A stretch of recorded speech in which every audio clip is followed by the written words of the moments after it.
Okay, this was exactly what you shouldn't do. In this video, I'm going to show you exactly what you should do to get your dream Rolex. I've had the opportunity to buy two Rolexes from two different ADs over the past 2 months with no previous history with either. Through this video, I want to share with you guys how I did it and some general tips that might be useful for you to get the Rolex you've always dreamed of. A disclaimer before we get started is that I do not consider myself an expert, and this is by no means a guarantee that you will get the Rolex immediately. None of this is groundbreaking, and there is no magic formula that works every time. These are just basic steps that anyone can follow. However, this is what worked for me, and there's a good chance that it might work for you as well.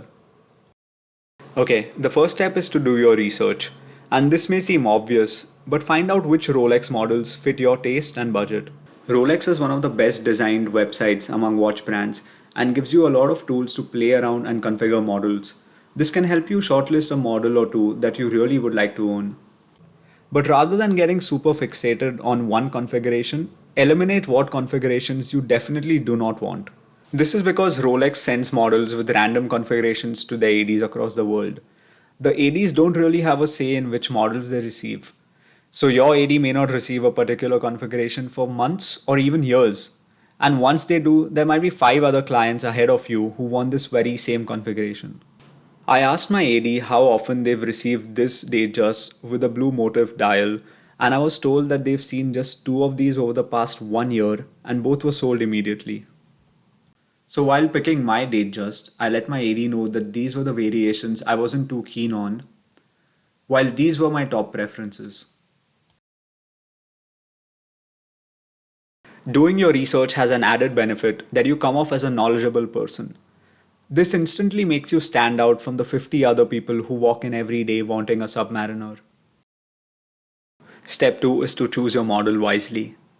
Okay, this may sound disappointing, but if you're a first time buyer, be realistic with your expectations. The demand for every model is crazy, and honestly, there's a better chance of you seeing a dinosaur than you being offered a Daytona as a new client. I know this is screwed up and I don't condone it, but this is how the system works. So if you must have a Rolex within the next couple of years, it would be more practical to ask for another model, say an Oyster Perpetual or a Datejust. The AD would be far more likely to sell you one of these without any prior history with them. However, if you're keen on a Submariner and a Submariner alone, that's good on you. You really know what you want. But just be prepared to wait for a long time. If you do have some prior history with the AD, you'll probably be further up the queue to get the piece you really want. When I'd first asked my AD how long I'd have to wait for a Submariner, I was told that it could take 2 or 3 years. After I bought my Datejust, my AD told me that they were hopeful of getting me the Submariner within the next 1 year. Again, this system is broken, it's silly and it's frustrating. But if you want a new Rolex without paying grey market prices, this is what you're gonna have to do. Decide which authorized dealers to visit. If you live in a big metropolis like New York or London or Mumbai, you should realize that each AD there is going to have hundreds or thousands of interested customers. Naturally, it's going to be harder to get a watch at one of these ADs. If possible, try visiting an AD that is located in a smaller city if that's a reasonable distance away. Both the ADs I did business with are a 3 drive away from me in a smaller city. Just running the numbers, I knew I had a better chance with them, and that's how it turned out. By the way, I did visit the ADs in my city but haven't heard back from them yet. Now, I know that traveling to another city might not be possible for everyone, but I think that this is what really maximizes your chance of getting a watch quickly. Once you decide the city, then I would encourage you to go visit all the ADs there. I know that this is not what the AD wants. They naturally want you to just stick to their store and not visit others. Of course, you can stick to one AD, especially if you want to build a long term relationship with them. Visit the ADs and have a nice conversation with them. Try on a couple of watches, possibly from other brands too. Tell them which model you would really like and why.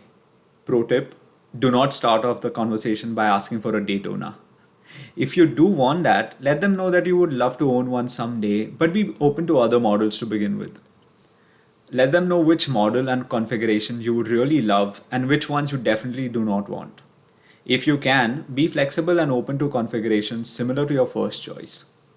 The AD will probably take down your details and preferences and add you to their list.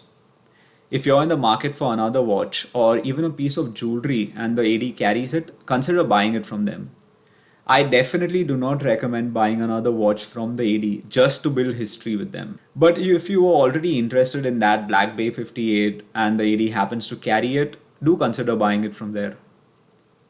If you want to get the watch in time for a particular occasion like an anniversary or a birthday, let the AD know. They do take that into consideration and might get you the watch faster. After your first visit, follow up with the AD periodically. If possible, stop by the store at least once every couple of months. This lets them know that you're a local and you're really interested in that Rolex.